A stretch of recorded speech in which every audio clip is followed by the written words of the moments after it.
Welcome to TheBlueShifting, and welcome to the wrap party for Persona 5 Royal. Wrap party, if you're new to this, or you just stumbled upon this, or you just want a quick refresher, a wrap party is simply a capstone I put onto a series. So we play through a game, we go to the end, and then I kind of do a spoiler-filled just conversation about it. That's kind of what this is. Think of it as like a fireside to kind of wrap things up. It's really useful when we get to talk about like potentially like endings or like concepts that we don't get to explore in the game for whatever reason, either because they're routes that I didn't play through like live, or it's just been so long that we haven't had a chance to discuss it in a while. And yeah, so I'm here and I am going to be talking about that. So thank you guys so much. For anyone who happens to be here live, I've been able to, I recently got the ability to put polls in the chat for live stuff, and so I did one right when I posted this live, and apparently one person found it, just about like who the best waifu was. I've got another poll up at the moment, so I don't know if, and you, even if you're watching this post, you might be able to see that. So if anyone jumps into chat while I'm talking, you know, maybe we'll be able to see some like insights into kind of like what people think about what makes Persona 5 special to you as a viewer. If for some reason you're watching this like later on, you know, you couldn't catch it live, or this is like well after I finished the series and you're just like, you know, watching in an archive, welcome here. I still would like to hear your comments, although I have to admit, YouTube does not let me know about comments that are put on live like videos, like archived live videos very much. Like, it's something I kind of have to hunt down, so if I don't respond, I apologize. I usually do pretty good at responding to comments, but regardless of that, yeah, and otherwise, also, I guess this the FYI, if you're here and for some reason you haven't played Persona 5, especially Persona 5 Royal, as of yet, please leave. Not that I don't want you here, but I'm going to be talking about spoilers, obviously, and I'm even going to be showing slideshows of pictures and scenes from the game that have maybe not come up for you yet. So just keep that in mind. This is going to be spoiler-full, and, you know, just going to be kind of a top-to-bottom like look at the whole experience of Persona 5 Royal. And as somebody who came to the game for the second time and was able to show it live, I'm also going to talk about like the kind of crazy journey we went on just covering this content on the channel, because there was a lot of ups and downs for it. It was kind of a prelude to what we currently have on the channel. It was almost like a test run. And so whilst it's kind of sad that such an amazing series got to be the guinea pig, I still think it was a wonderful addition to the channel, and part of what made it so good for the channel in and of itself is that I was so committed to finishing it. But yep, so here we are. Again, if we don't, just to cover everything basically, like, I absolutely loved Persona 5 the first time I played through it. I remember that experience feeling pretty much complete. And when they announced Royal, I remember thinking, cool, re-release, but whatever, I mean, that's fine. But then they talked about additional content. I was like, I don't know how I felt. I didn't know how to feel about that. On the one hand, it's like, hey, I liked this, and once it became a thing I liked, it's like, yeah, of course I want more stuff for this, like new content, new expansion, new things to explore. Cool. Downside, though, is, was that content worth the full price tag of rebuying a game I already owned? Now, they did offer a discount to people who already owned the game. Like, if you owned the game initially, when they released Royal, you could get Royal for a very severe discount, but it was a limited time offer. So it only really mattered to those of us who were already well committed to the idea and kind of already willing to put down that price again. And so the question really kind of comes to the head. I think it's something that's going to be kind of the framework of this conversation. It's not just going to be about like the highlights of the game and what made it great. I also kind of want to be framing this in this idea of like, was Royal worth a purchase and replay on its own? Does it have like what it takes to stand on its own two legs as it is, and not as a kind of just a reshuffle of assets, you could say? So we'll kind of get to that, but I guess we'll talk about the bread and butter first of all. Persona 5 was just fantastic. I never played a Persona game before, and actually I still haven't. I've wanted to, but part of me's thinking it might be fun to save my playthrough of a Persona of like at least 4 and 3, which are the other two that people highly recommend. I'm thinking it might be nice to save those for something to feature on the channel in the future, and maybe let it be my first experience through those games, which will be interesting because it's a little bit backwards, but that's not, like, from what I've heard, that's not a terrible thing. And so Persona 5 being an entry point is great. Like, I just didn't even know this series existed. And the funny thing is that I didn't even own a PlayStation when Persona first released. A PlayStation 4 was something I upgraded to when, you know, life and finances got a bit more stable. When I started the channel, I was pretty much scraping bottom of the barrel. Like, I was doing it for fun, but like, I definitely didn't have resources to put into the channel at the time.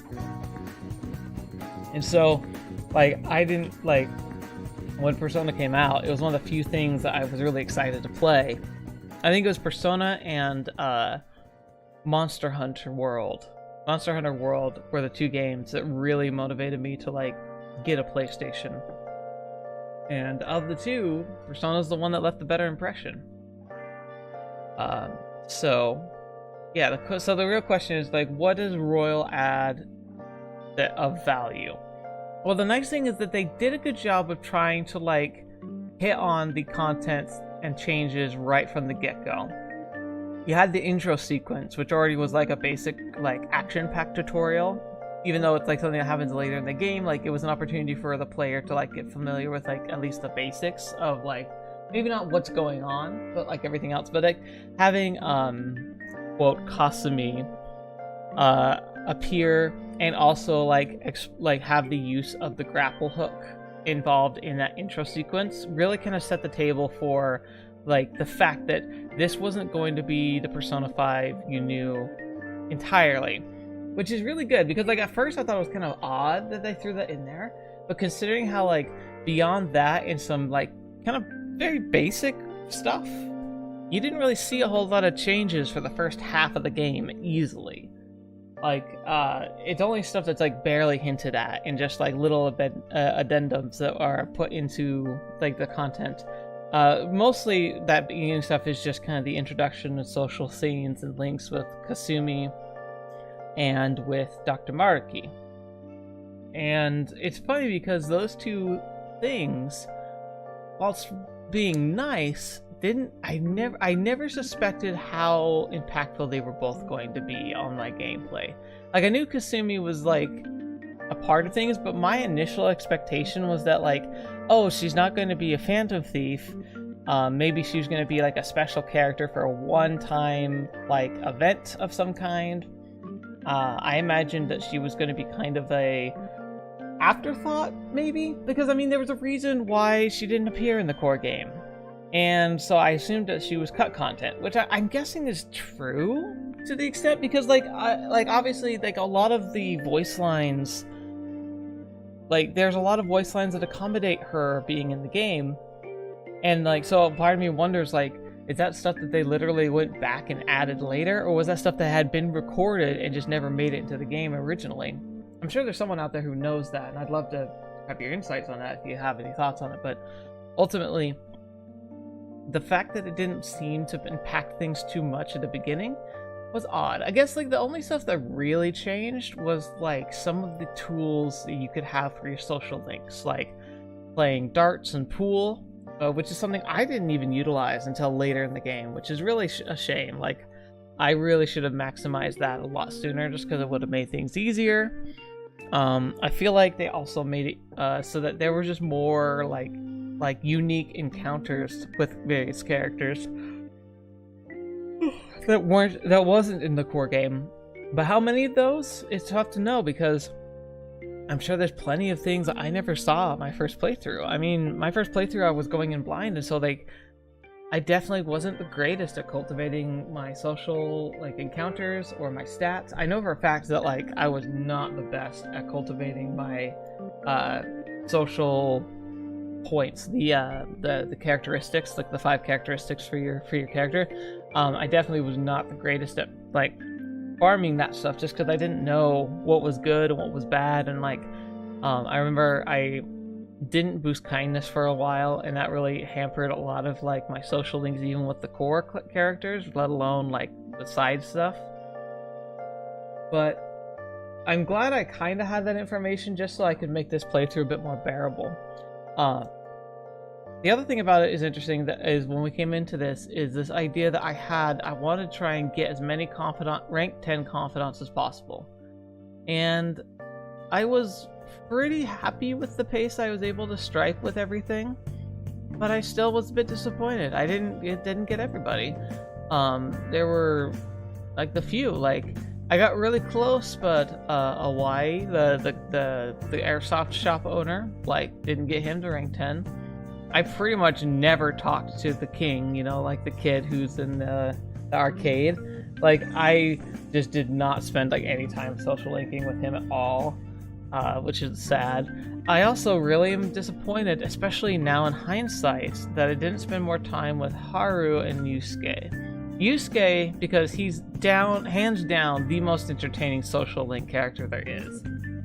And I do think that there's a big crime to Persona, is the fact that that was never an option to romance. Like, I understand that like they had a character in mind for Joker, and the Joker was swung a certain way, and that's fine. Like, you know, kudos to the writers, you're allowed to do that.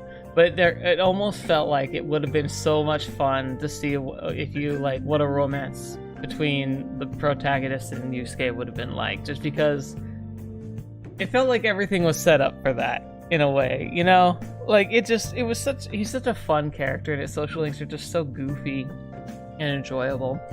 I had several friends who were very disappointed about that, the lack of that optionality. But again, I'm also kind of the person who like characters come first before like, you know, openness. And so while like it's fun to be able to have a self-insert where you can kind of do what you want, at the same time I also understand that like from a writer's perspective, the characters have certain tendencies and swing certain ways. Like I don't think it's bad to decide that Joker is just straight. And I think like that's an unfair criticism that people make, saying like, oh, it's not inclusive or not fair. It's like, no, it's like the writer had a character in mind, and this character had certain likes and interests. But the player does get to have some say in that too. And so that's the gray area there, is the fact that like that we're told, oh yeah, you're the main character, you have the freedom to make choices, but not all choices, just choices I like. And that's where the tension kind of comes in for that. It kind of feels like you can't have your cake and eat it too. But I have no problem personally with a story that's more linear, or with character development that's linear. In fact, it's something we see in visual novels all the time. Is like characters kind of lean a certain way, and it you get to make some choices, but the choices are very limited in their scope because there's a narrative that is pursued. Sometimes the narrative can be just shallow, as like the writer just sees it a certain way. Other times there's a lot of layers and meanings to it. Now this, when it comes to romance with Joker, it's all left kind of to the imagination and the eye of the beholder. So like I think it's kind of again one of those things where it's like I don't know if there's like any particular problems with it. I will say I was a big Makoto stan at the beginning, my first playthrough. And I can tell you why. Like, it's so cheesy and predictable, but Makoto first comes off kind of just goofy and weird, which always rings for me, because I'm goofy and weird. Oh, but then after she joins the Phantom Thieves, she has, like, her adorable side that kind of comes out. Like, when you go through Sojiro's house and the power cuts out, and Makoto, like, wants to, like, hold on to your arm because she's nervous, and then when Futaba accidentally scares you, Makoto like drops to the floor and grabs your leg and is like scared out of her mind.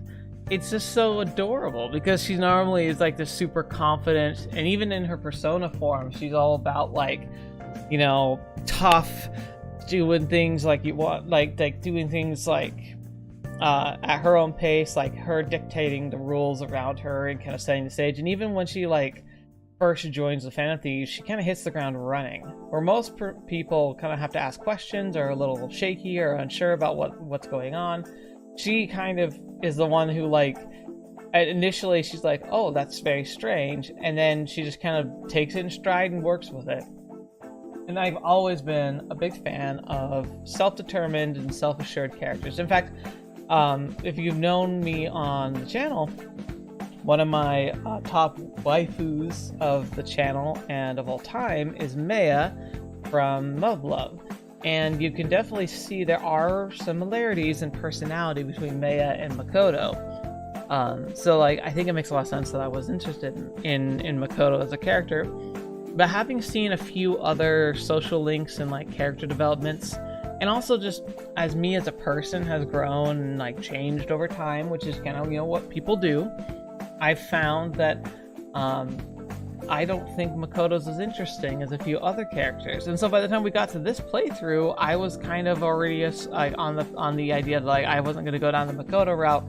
One, because I didn't want to just play something I already knew, and two, because I wasn't as interested in her as I was in others. In fact, I was pretty sure when I started that we were going to either end up with Hifumi, who is a very interesting character, who actually kind of shares a lot of those traits. In fact, I think that Hifumi is more like the character Maya from Love than Makoto is. But, so I was pretty sure that Hifumi was going to be the one I went for. But then Kasumi appeared, and she kind of caught my attention right away.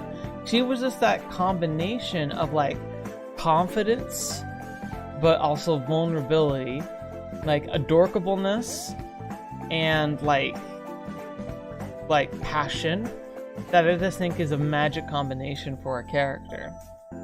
I think the only flaw to her character for the game is just the fact that she's younger. And like, you know, like I think a lot of people can have trouble separating themselves from the character when you're being like, oh, okay, so I'm gonna be this character and I'm gonna pick someone to date. Like I hear like there are people who get like flustered or like say it's problematic when you think things like, say when you try, if you go down the dating route for Futaba, just because she comes across as so much younger in looks and in attitude. People like can see that as troublesome, and I kind of see that, but at the same time it's like, you're Joker. Like the character you're playing is a high school kid who's like 16, 17, and so like it's not nearly as odd.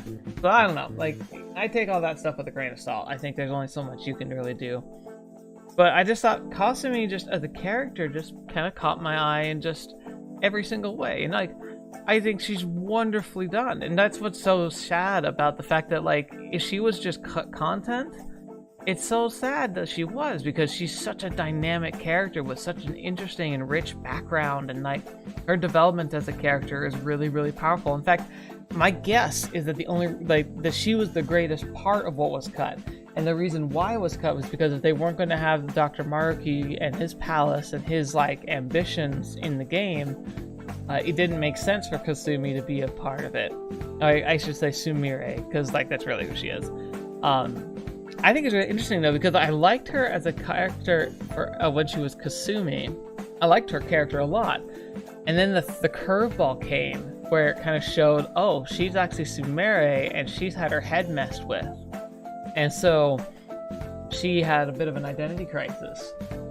When that happened, I was kind of taken aback, honestly. I was like, oh, because that would absolutely change things, like romantically, if you think about it. Like, what if you were like getting to know somebody and you were considering dating like somebody, and then as you got to know them, it suddenly got revealed that they thought they were a different person, and that their personality and the way they'd been behaving didn't quite match up with their natural tendencies, and then you got to know their natural tendencies. And that was a really interesting exploration of a character, because I was kind of, I wouldn't say concerned, but I was like I was brought up short on that idea. And so that's kind of what I want to talk about a little bit, is Sumire as a character and her development. Because at first it feels like, oh, she thought she was this person, but she's actually this person. But by the time you get to the end of her social link, you find that that's not entirely true either. So she, as a way to escape her pain, took on a persona of her sister. Tried to kind of take on her mannerisms, adopt her confidence, her drive, and her, like, the way she interacted with people, as a way to kind of overcome what she felt were her weaknesses as Sumire, who always was, in her eyes, the inferior sister. And, like, she felt like she always wanted to be more like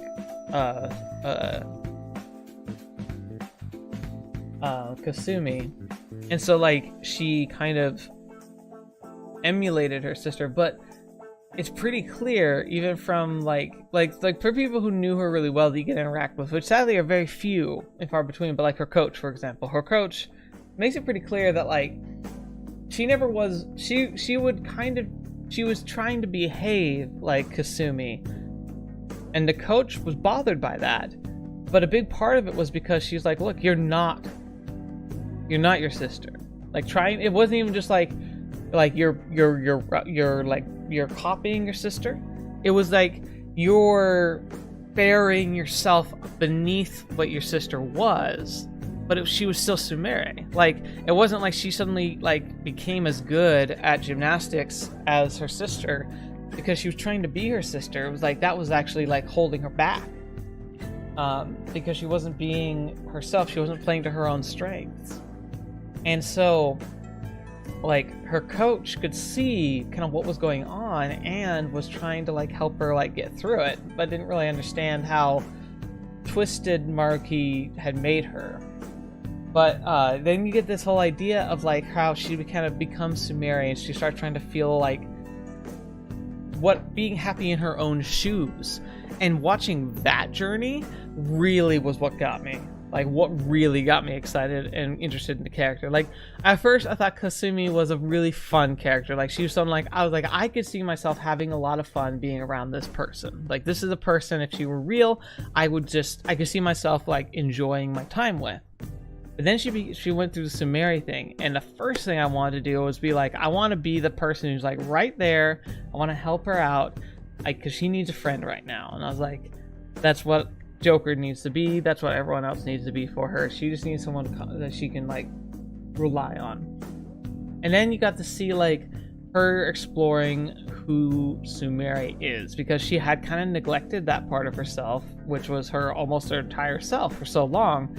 She kind of had to go on a self-discovery journey, like going out and buying clothes and, like, trying to figure out what she liked to eat, and, like, just, like, those little moments of spending time with her. And it's funny because, like, I think when she was acting as Kasumi, I think she liked Joker, but it kind of was buried behind this, like, the facade of just, like, wanting to be super friendly with everybody. Like, she had a special place for Joker pretty early on, but it always felt like there was a bit of, like, holding back there.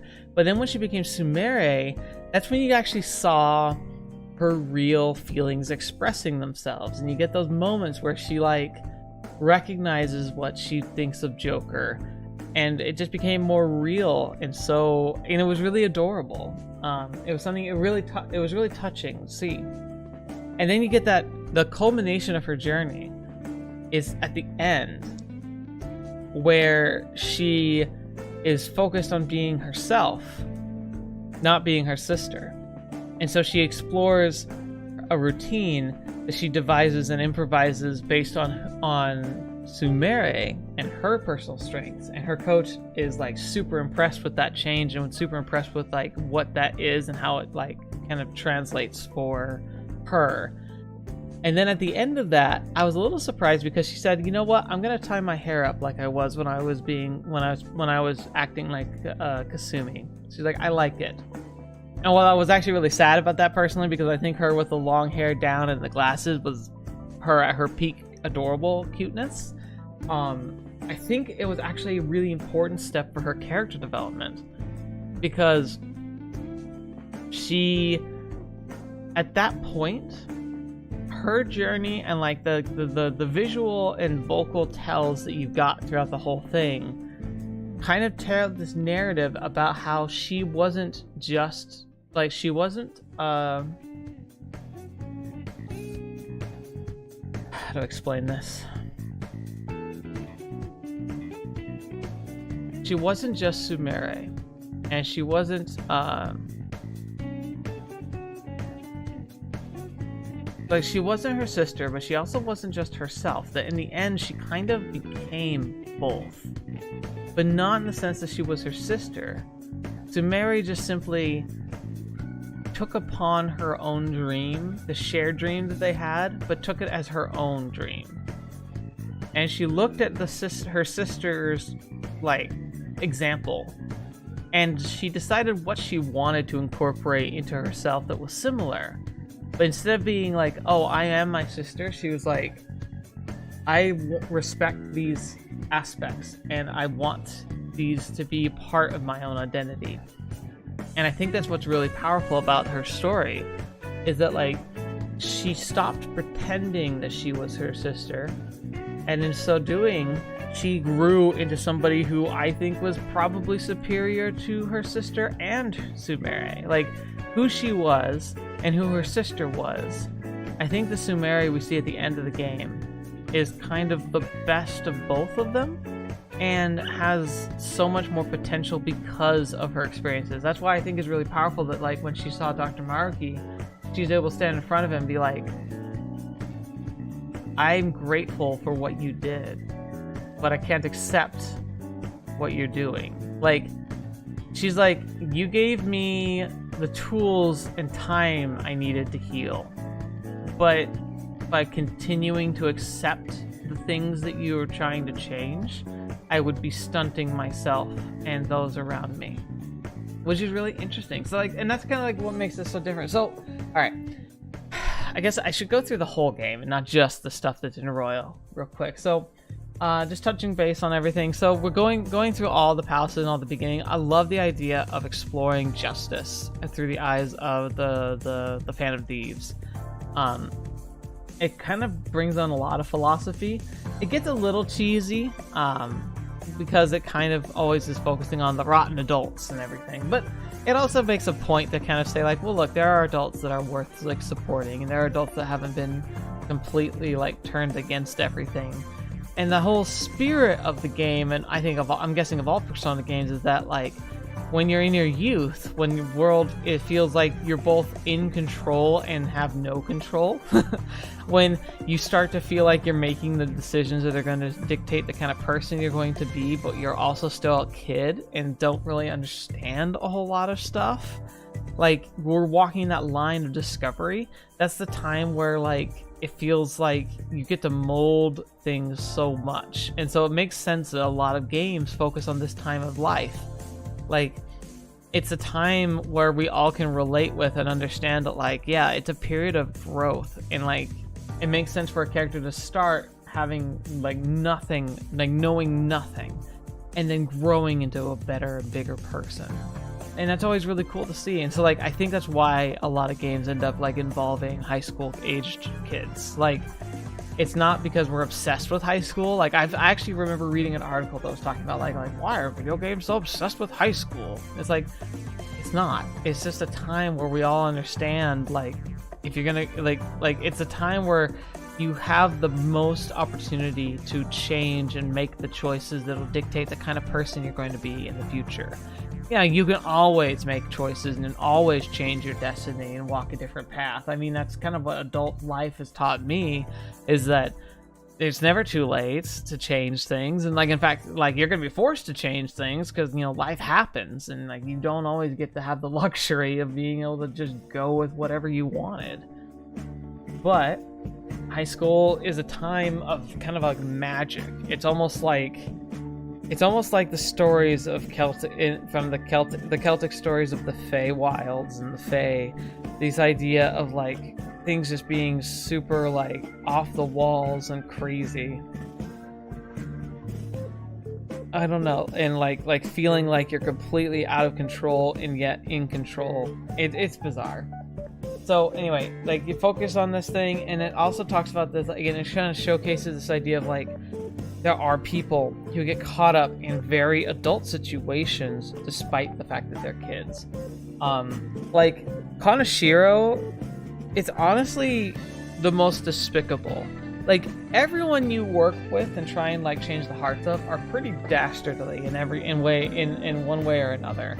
But Kaneshiro, I think, is one of the worst because everyone else's palace and all the other palace holders were kind of attacking and taking advantage of the people directly around them. From like Madarame, who was one of the smallest, taking advantage of like his students and like kind of stealing their work in exchange for like the lessons, quote unquote, he gave them, which really weren't amounting to much. All the way up to Shido, who was like manipulating and like pulling strings on an entire nation. Like, that's definitely really impactful. But Kaneshiro preying on students, for some reason, I still think is one of the most like evil of all of the people you work against. Like, even Shido, who obviously like is kind of like throwing and destroying lives and like doing whatever it takes to get the society he wants, he still operated under a general rule set. And like, it's not like he was acting all alone. He was drawing in people who were willingly contributing with him and like like working with him. And it's kind of like, as you worked your way up the ladder, things got more complicated because it was like, it wasn't simply just adults being evil. It was adults being evil in collaboration with others. And it got more and more so as we got further and further along like the storyline. Kaneshiro's was just despicable. Like abuse, and like the sad thing is like it was like sexual abuse. He was attacking youth in the most vulnerable ways, like physically, emotionally, sexually. Like, he was pretty much going after like kids, people who are in the most vulnerable, and was essentially like doing things to manipulate them and take control of their lives. And so it was easy to get 100% invested in what we were doing against him, and super satisfying to get through the end of his palace. And then, of course, we get the Madarame, who I think is one of the weakest ones. Like, it's pretty despicable what he does, but it's hard to be like, oh yeah, like, he's the worst human in the world. It's like, he's pretty despicable, but, like, I don't know. Maybe I'm getting jaded, but, like, sadly, that kind of abuse and that taking advantage of people around you kind of seems like it's par for the course in life, which is really depressing that, like, that's kind of where I end up, but it's kind of where it is. That's why I can't help it. It's where we stand. And then we get to Kaneshiro. Now, was this name Kaneshiro for the first guy? Like, I might have been mixing those up. I'm sorry if I have been. Kaneshiro was the one who was kind of like running like a little like Yakuza kind of racket.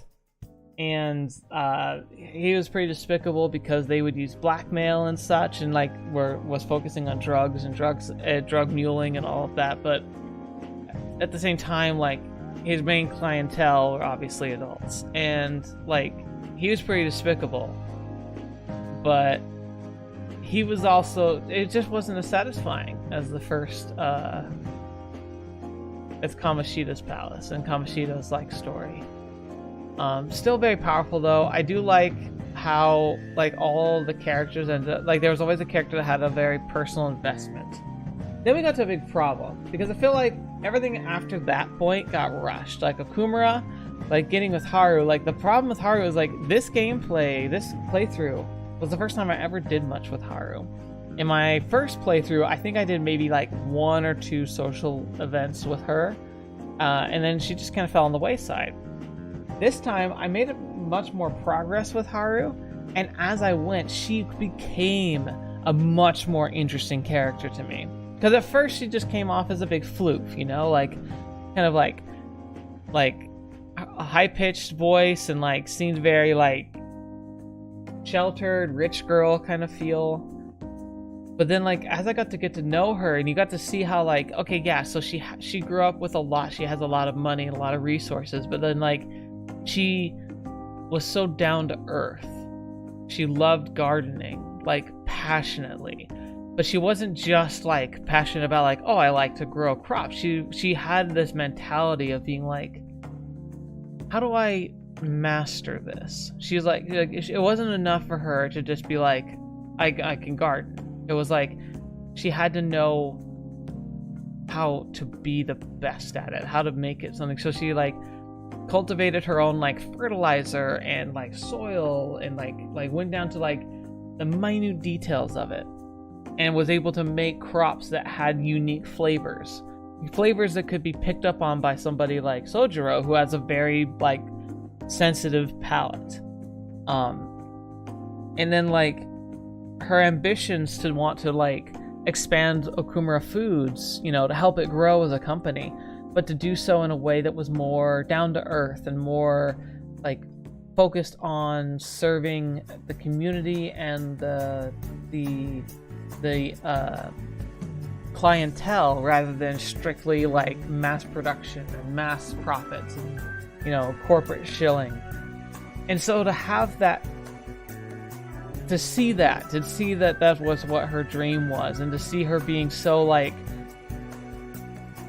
oftentimes when you get characters that are depicted as, you know, being rich kids and rich people, like they could feel like the Bezoses and like Elon Musk's, where it's like you get these, you start to feel like this like alienation of like they don't really understand what like being a normal person, and like they kind of ride on their own coattails and can do all these crazy things because like they can afford to, even if things go south for them. It's like, it's not a big deal, they have so much money, it doesn't even matter. It's like Haru was kind of one of those people, but like she wanted to make the most of things. She wasn't someone who let it get to her head, and like she genuinely had this atmosphere about her where I was like, as I got to know her as a character, I genuinely felt like the person who wrote for her really understood people and was able to help communicate to me like, oh, this is a person who's going to be successful in her life because she's willing to do the work. And so I'm really sad I didn't spend more time with her. I think if I did a third playthrough of the game on my own time, I might actually even pursue the relationship of Haru's route, which is tough because she's so late in the storyline. You don't really, she's one of the hardest social links to build up because of that. Like, I'm pretty sure she's like one of the last ones you get like at all, because even characters like Akechi or Sumire, like you get to work on their social, like their bonds much earlier than like when their stories become relevant. Haru's, you only get access to her on like if you include like in Royal, like Maruki's palace, like third to last palace. Like you have Okumura Foods, and then you have Sai's palace, then you have Shido's palace, and then Endgame. like there's not a whole lot of time in those three between those settings, especially with like just how limited actions are around Shido's palace in general. Like there's just only so much you can do in that time frame, and those like days are kind of accounted for, and so like the social linking is just very limited with her scope in scope with her. And so like I kind of want to see it through to the end on my own time, and perhaps even see the romantic path, because like as I got to know her as a character, she became so much more interesting than initially I thought. Like it's really interesting for me to kind of see that, because like it kind of shows how judgmental I am, because like sure, I mean Makoto's a good character, Hifumi's a fantastic character, Sumire is a great character, like she still might be my favorite character in the whole game. Especially as a romance option. But Haru really kind of took me by surprise this time around, and I think she might still surprise me. So I'm invested in potentially doing another playthrough and really trying to see through the end, like what do I think of Haru when I get to the end of her story? Could she surpass the other girls for me? It's possible, because while she might not be what I would consider the cutest of the characters, she has a lot of depth to her character that a lot of the others don't really have. That's one of the sad things about An. Like, An as a character, she was done I think a disservice. Like, she kind of comes, she ends up being like the vapid character, but she's also the poster girl. Like, she's the character we spend, like the romance character that we get to spend the most time getting to know.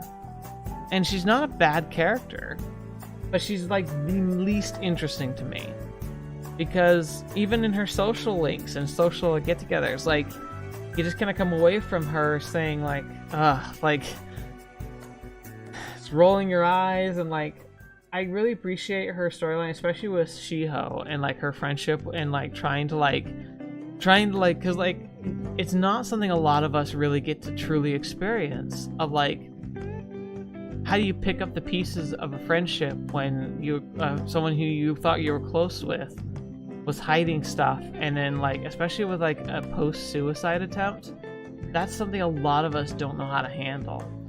And I'm not sure if any of us can actually handle it properly. Like, it's such a heavy thing, and like, of course you want to be there for your friends and family who are especially going through such tough times like that, and you want to be able to be like, yeah, like, of course I'll be there 110%, but like, actually being there, it's a whole nother matter. It's a whole nother story. And it's like, I don't know, like, so that part of her social link was really great, but it sucks because like, you get that in the first like few and then the last two. The rest of it is just her like, I want to be strong for Shiho, so I'm gonna like do all these really random things, being this model who doesn't actually have to work hard to be a model. It's like, I don't know, like, it's hard to really get behind somebody who like is just good at what she does, you know? Like, of course she has to work for it, but like, her whole story is that like, she doesn't really know what she wants to do, and she just kind of goes with the flow. And for me, that's just not something I find very interesting in a character. Like, it's good that she kind of grows out of that a bit, but it's not a whole lot. And like I said, like, how can you like, and then you compare that to people like, I guess like Makoto, who works really, really hard. Again, I still think that Makoto falls a little short though, because at the same time she kind of has a similar oversightness. Like, she works really hard, but she only works really hard at like certain things, and she has to like kind of make up for it in other areas, and she's so very kind of shake your head kind of dumb as well, just in different ways. But then you get to Hifumi, who like, she's so integral and so like passionate about shogi that like her whole storyline is about her like trying to understand how to be this like the social side of her shogi skills is like a struggle for her. And so she's trying to figure out like, how do I be a good shogi player in every aspect of my life? And then when it comes to light, what her mom has been doing, the first thing she wants to do, like, she struggles with it because she's like, how do I go against my own mom? But like, eventually she's just like, look, I want to be good at shogi, and I want to be good at shogi because I'm good at shogi, not because the stage was set for me or because I'm a girl. Like, she's like, I want to be me for me. And so she like goes to that tournament and she loses, and she's like, this is part of my journey. Like, that's such a cool and attractive attitude to have, you know? And then again, like Sumire, like, her whole journey when she's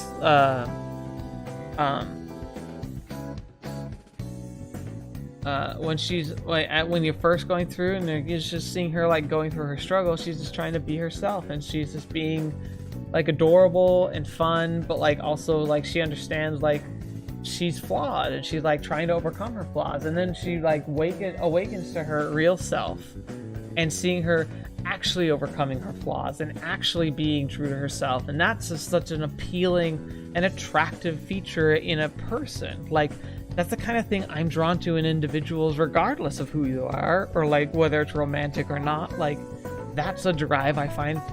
Like, I find passion just attractive in every way, like platonically or otherwise.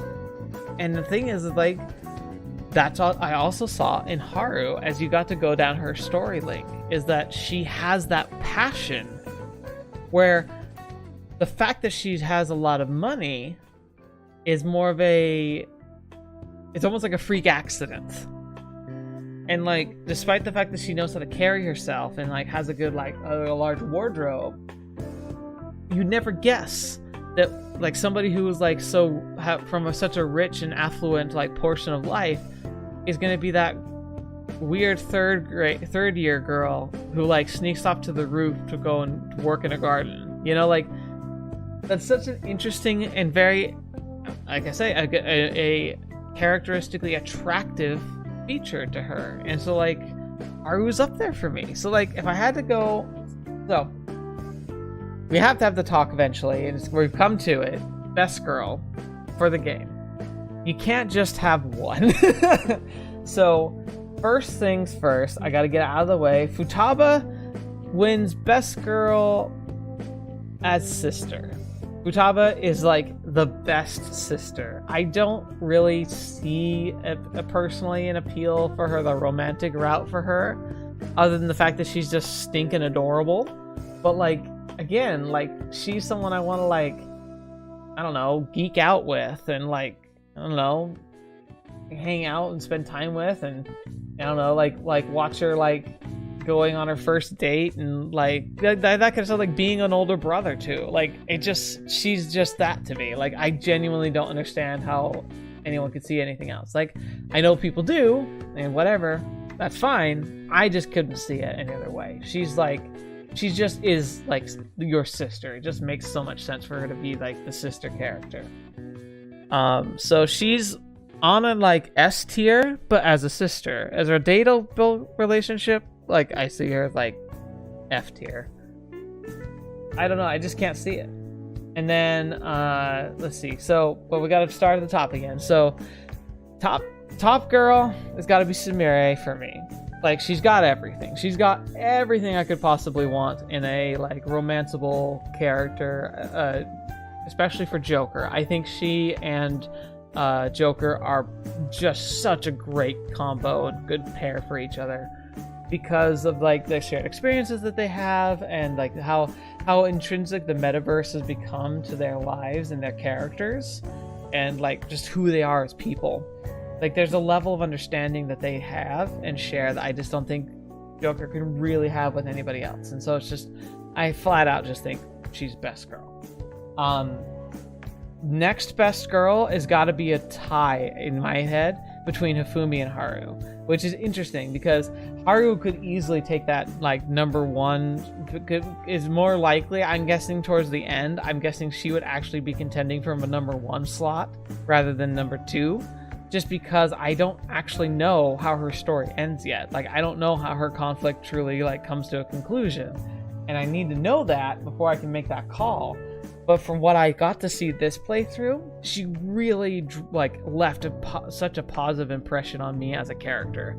And then Hifumi, of course, like every time I've played the game, like Hifumi's been a wonderful character to get to know. I think she's like, she again captures that like adorkableness. Like obviously that's a pretty strong contender for me. Like somebody who just like really is passionate about something to a degree that's like almost like an obsession.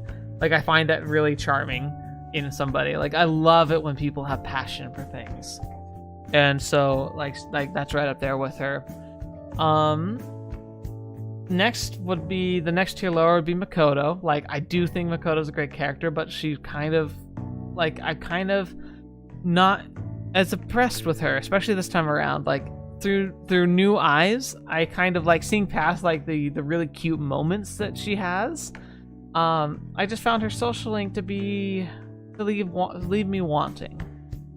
But she's a great character, fantastic. I think probably on her same level, if not a little bit lower, would be Chihaya. Of the adult characters, Chihaya I think is the most compatible and interesting one.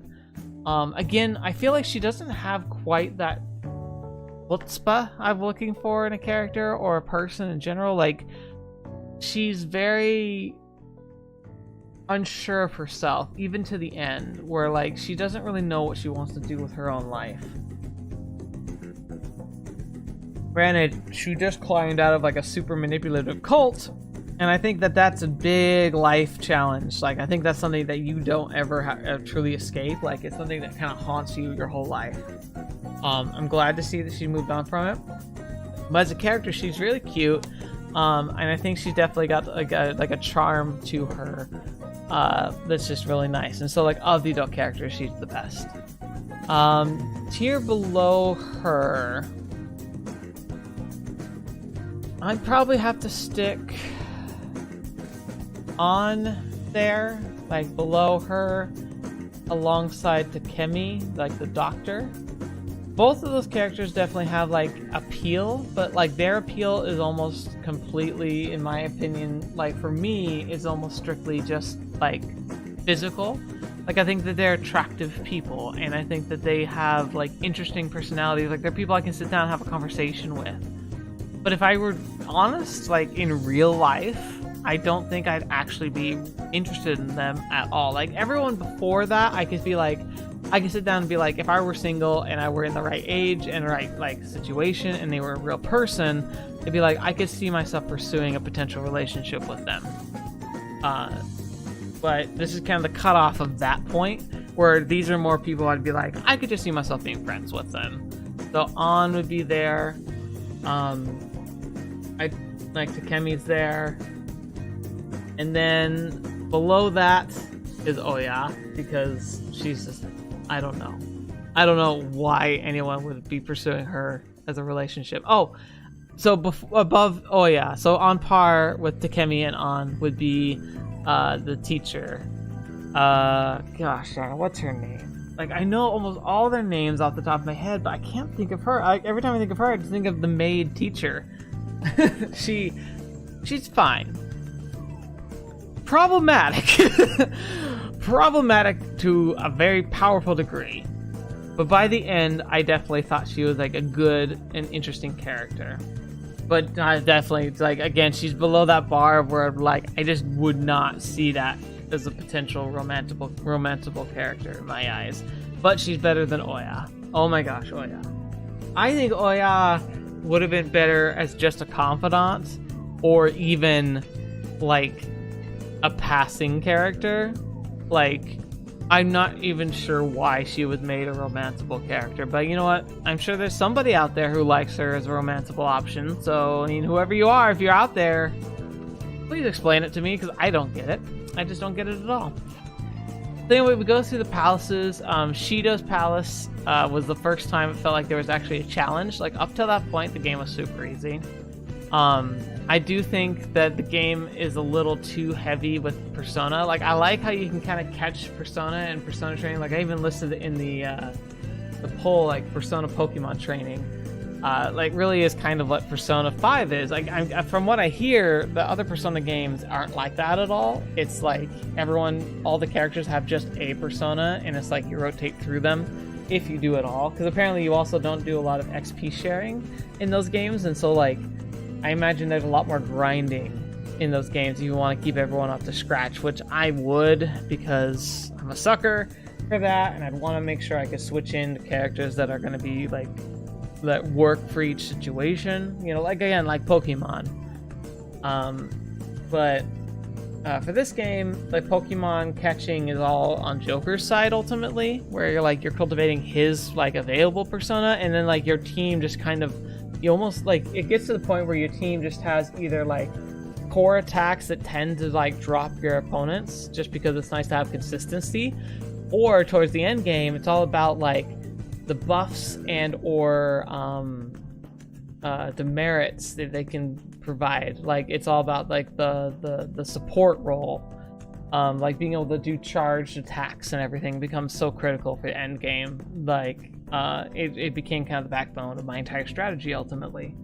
Except for the final palace, I do have to say, Maruki's palace, the game wasn't at that point about, like, doing enough damage. It was about, like, maintaining SP.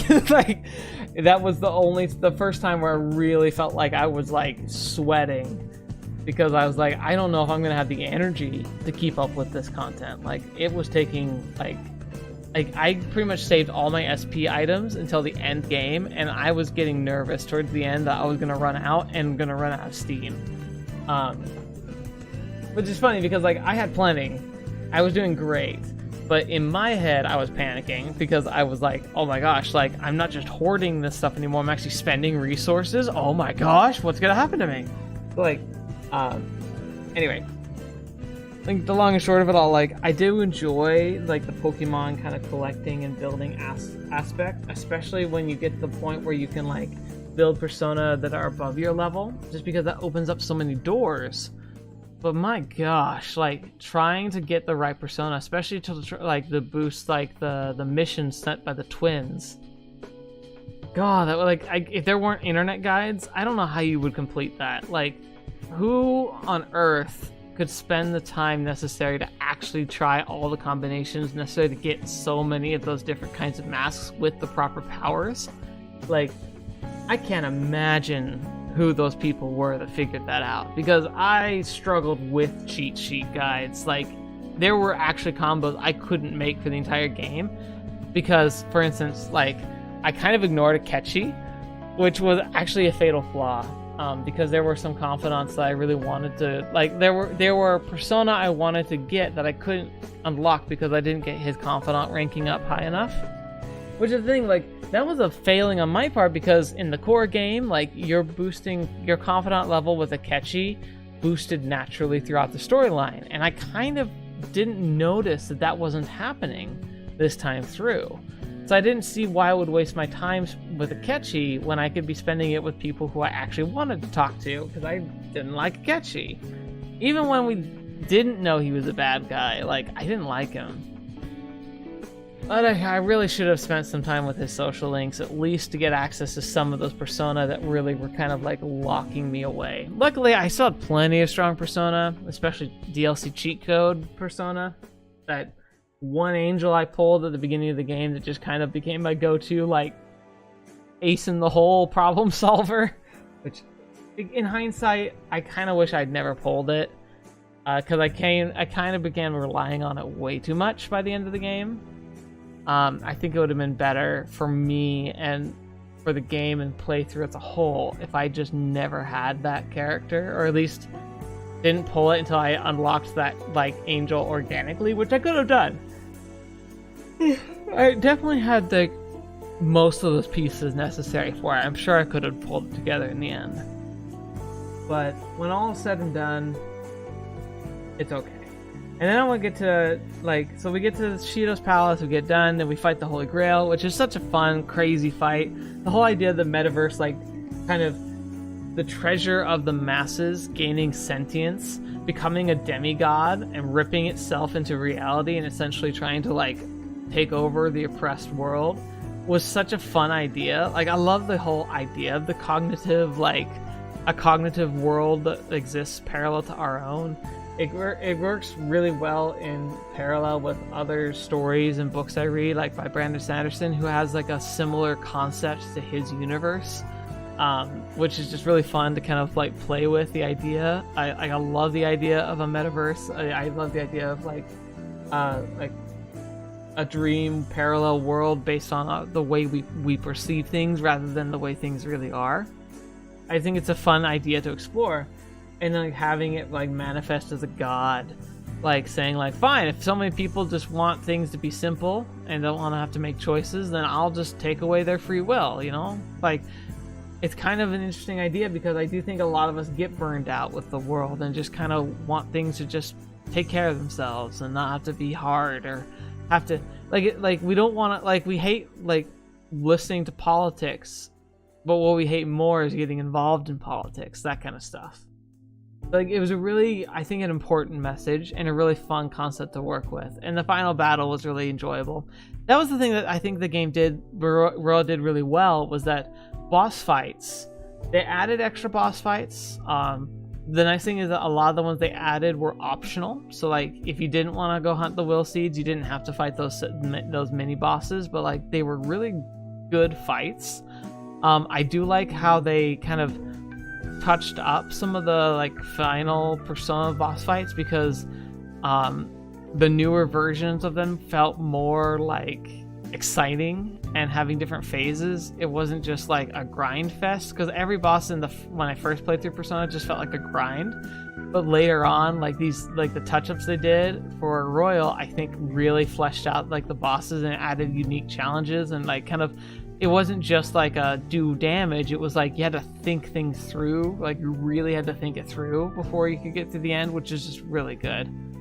And then we get to the end, and then what a curveball. The whole idea of like, yep, you're gonna turn yourself in, but oopsie doozy, nope you don't, and everyone suddenly like gets everything they possibly could want.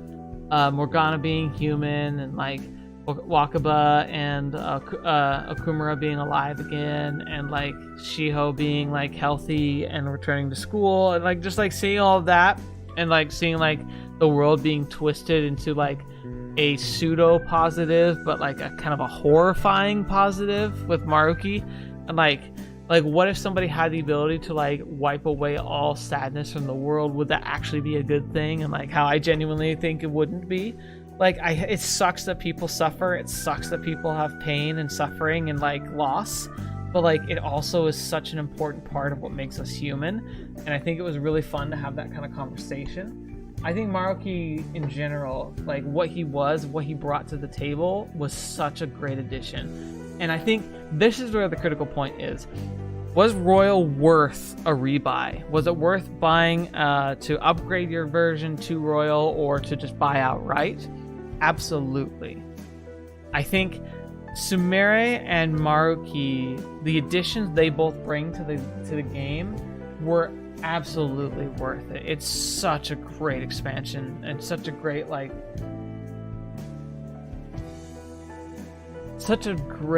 addition to such a wonderful story, where it added so much more. It made us ask so many more questions. It does feel a bit tacked on, but they work around it in a way that actually makes sense and doesn't feel like it was like a last second thought. It's more of a like expansion of like, what if reality, like, because it makes sense that if like the metaverse were intruded upon the real world, that it would just fade away and not be a problem anymore. It makes sense that there would be somebody who potentially could try and harness that and try and use it for their own gain and through their own means. And I think that's a really cool idea to explore. This idea of like, what if somebody took like the mantle of that god and did their own thing with it? And where that one god was very was purely evil, purely malicious, like it was like I don't see anybody who could actually agree with what that thing was wanting or what it was trying to do. But Maruki, he put a pretty good point. So he had a pretty decent offer to put up for everybody. So it's like, I get it. I don't agree with it, but I can see why a lot of people would agree with it. And I do think it was much more like a much more gray challenge to the end, which was really fun to see. So yeah, what was my ultimate say on it all? Persona 5 is great. Persona 5 Royal is even greater. It was such a fun thing to play. I played through the game sporadically at first because I didn't have time to put it into my schedule very often, so I kind of just did it when I could. I tried to make it a live stream thing because I like the idea of interacting live with people, but I didn't like how the quality of the streams was pretty low. I also felt like I wasn't great at being a live streamer. I don't feel like most of the time I'm good at holding a conversation, especially because I want to be like in the moment of the game, and a game like that has more gameplay instead of just visual novels doesn't really lend well for me, just because I don't feel like I bring a whole lot of entertainment on my own per se. Like, I've watched other creators that do so much better at that than I could ever do. Like, a great one for me, like, if you're still listening to this, please, absolutely, go watch RT Game. His YouTube channel has great, like, edited down, like, versions of his stream where he's playing this game right now. It's really been a joy watching him play it, because he's just so fun to watch, and it's cool to see him, like, experiencing the game for the first time. Just absolutely worth the watch. If you enjoyed this playthrough at all, like you'll love his, so please go watch his. But regardless of that, like, I just don't think I'm great at the live stream stuff.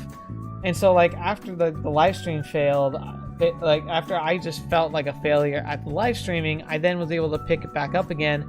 And around that time was when we started the Patreon, and I got some actual, like, genuine, like, consistent support, which, like, really helped open up the doors for me. And then, like, my schooling also falling through, where I was a full-time student, but then, like, that absolutely falling apart and failing.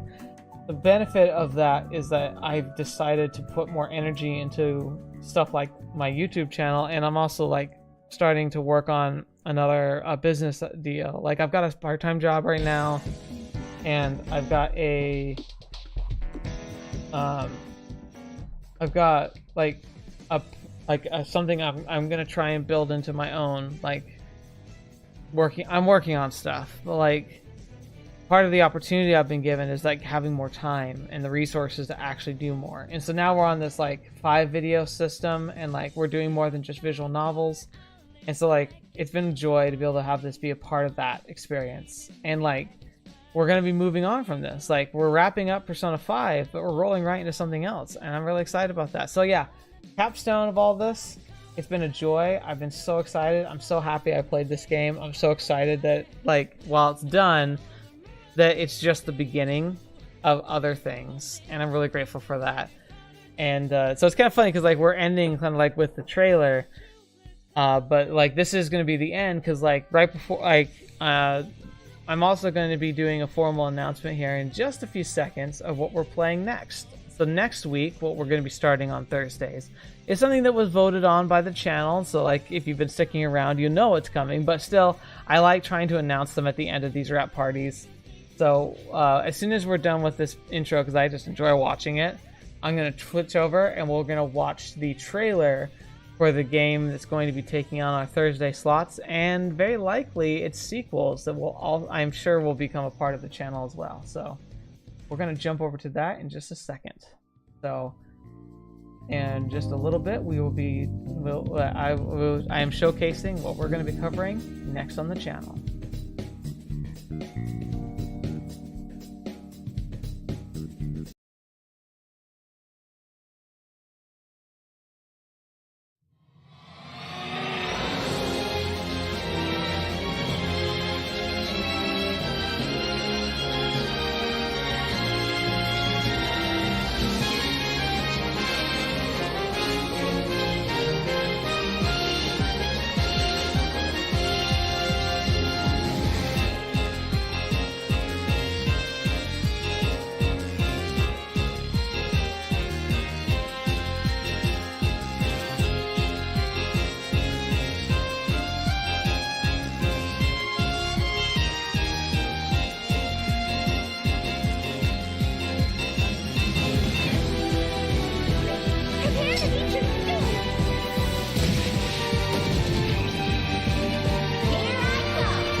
Yep, we are going to be starting The Legend of Heroes Trails in the Sky. I'm very excited about this because, first of all, I don't know anything about this series other than a couple things. Number one, it's very beloved, not just by people on the channel, but just people in general. Like, I've definitely seen rumblings of this for a while now.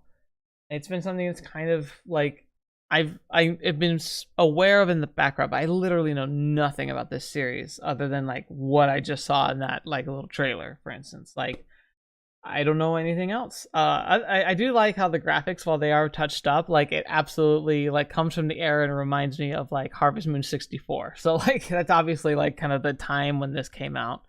But I'm really excited to see that. I also like know there are some very passionate people in the community on this channel that are really excited about this series. They made it very abundantly clear of that, and so I'm really excited to be able to kind of like feed you guys some good content.